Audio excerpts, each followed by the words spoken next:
আসসালামু আলাইকুম বন্ধুরা, বিউলির ডাল ছাড়াই আজকে আমি এক বাটি আতপ চাল দিয়ে নরম তুলতুলে সরু চাকলি পিঠা বানিয়ে দেখাবো। আশা করছি আপনাদের ভীষণ ভালো লাগবে। তো চলুন আজকের এই রেসিপিটা দেখে নেওয়া যাক। রেসিপিটা ভালো লাগলে লাইক, কমেন্ট, শেয়ার করবেন এবং চ্যানেলটিকে সাবস্ক্রাইব করে সঙ্গে থাকবেন। তাহলে চলে যাচ্ছি মূল রেসিপিতে। দেখুন, এখানে আমি এক বাটি আতপ চাল 2 ঘন্টা মতো ভিজিয়ে রেখেছিলাম। চালটা কিন্তু খুব সুন্দরভাবে ভিজে গেছে। এই দেখুন, আঙ্গুলে নিয়ে চাপ দিলে কিন্তু চালটা ভেঙে যাচ্ছে। এখন আমি এই চালটা থেকে জলটা ছেঁকে নেব। তো দেখুন, আমি জলটা ছেঁকে নিয়েছি। এখন আমি নিয়ে নিচ্ছি একটি মিক্সি জার। এই মিক্সি জারের মধ্যে চালগুলো নিয়ে নেব।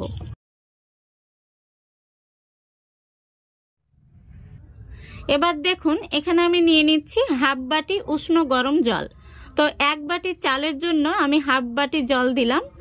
এবার ঢাকনাটা লাগিয়ে খুব ভালো করে একটা মিহি পেস্ট বানিয়ে নেব। তো দেখুন বন্ধুরা, আমি খুব সুন্দর করে একটি পেস্ট বানিয়ে নিয়েছি। আমি একটি চামচ দিয়ে আপনাদের দেখিয়ে দিচ্ছি। পেস্টটা কিন্তু এরকম স্মুথ করে তৈরি করতে হবে। এর মধ্যে কোনো রকম দানা দানা থাকলে কিন্তু হবে না। এই দেখুন, এখন আমি এই পেস্টটা একটি মিক্সিং বোলের মধ্যে নিয়ে নিচ্ছি।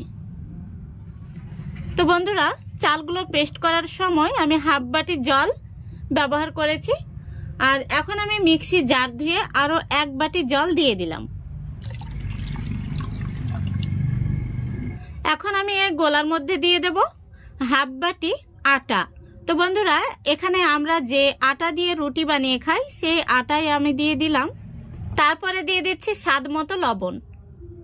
এখন আমি একটি হ্যান্ডউইচ দিয়ে খুব ভালো করে মিক্স করে নেব।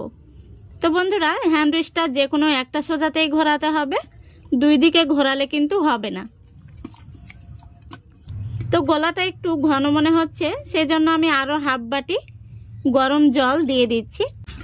জলটা দেওয়ার পরে আমি খুব ভালো করে মিশিয়ে নিচ্ছি। খুব ভালো করে মিশিয়ে নিয়েছি। এখন আমি হ্যান্ডউইচটা তুলে নিচ্ছি। এবার আমি গোলাটা আপনাদের দেখিয়ে দেব কেমন হয়েছে। দেখতেই পাচ্ছেন, গোলাটা কিন্তু একদম পাতলা হয়েছে। আর সরু চাকলি পিঠার জন্য কিন্তু গোলাটা এই রকমই তৈরি করতে হবে। গোলাটা কিন্তু কোনো রকম রেস্টে রাখার কোনো প্রয়োজন নেই, যেহেতু আমি চালগুলোকে উষ্ণ গরম জল দিয়ে পেস্ট করে নিয়েছি।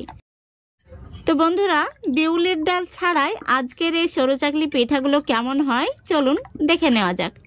তো বন্ধুরা দেখুন, পিঠাগুলো বানানোর জন্য আমি গ্যাসটা অন করে ফ্রাই প্যান বসিয়ে দিয়েছি। আর ফ্রাই প্যানের মধ্যে হালকা একটু তেল ব্রাশ করে নিচ্ছি। গ্যাসের ফ্লেমটা আমি লো আর মিডিয়ামের মাঝামাঝিতে রেখেছি। এখন আমি পিঠার ব্যাটারটা দিয়ে দেব। আর পিঠার ব্যাটারটা দেওয়ার সময় অবশ্যই একটু নাড়াচাড়া করে নিতে হবে। এইভাবে ফ্রাই প্যানের হাতলটা ধরে খুব সুন্দর করে গোল করে নিতে হবে।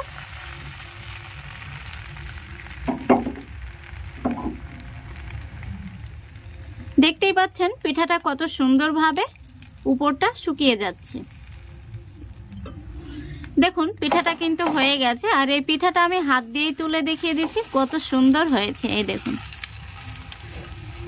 আশা করি দেখতে পাচ্ছেন দারুণ হয়েছে। এই দেখুন, দেখুন বন্ধুরা, আমি একইভাবে সবগুলো পিঠা বানিয়ে নিয়েছি। আর দেখতে কত সুন্দর হয়েছে। পিঠাগুলো পরিবেশন করার জন্য এখানে আমি খেজুর গুড় নিয়েছি। তো পিঠাগুলো আমি আপনাদের দেখিয়ে দিচ্ছি কেমন নরম হয়েছে। একদম পাতলা তৈরি হয়েছে আর তুলোর মতো নরম, মুখে দিলেই কিন্তু মিলিয়ে যাবে। আশা করছি আজকের এই রেসিপিটা আপনাদের ভালো লেগেছে। যদি ভালো লেগে থাকে অবশ্যই লাইক, কমেন্ট, শেয়ার করে দেবেন এবং চ্যানেলটিকে সাবস্ক্রাইব করে অল নোটিফিকেশনটি অন করে সঙ্গে থাকবেন। আজকের মতো এখানেই বিদায় নিচ্ছি। সবাই ভালো থাকবেন, সুস্থ থাকবেন। খোদা হাফেজ।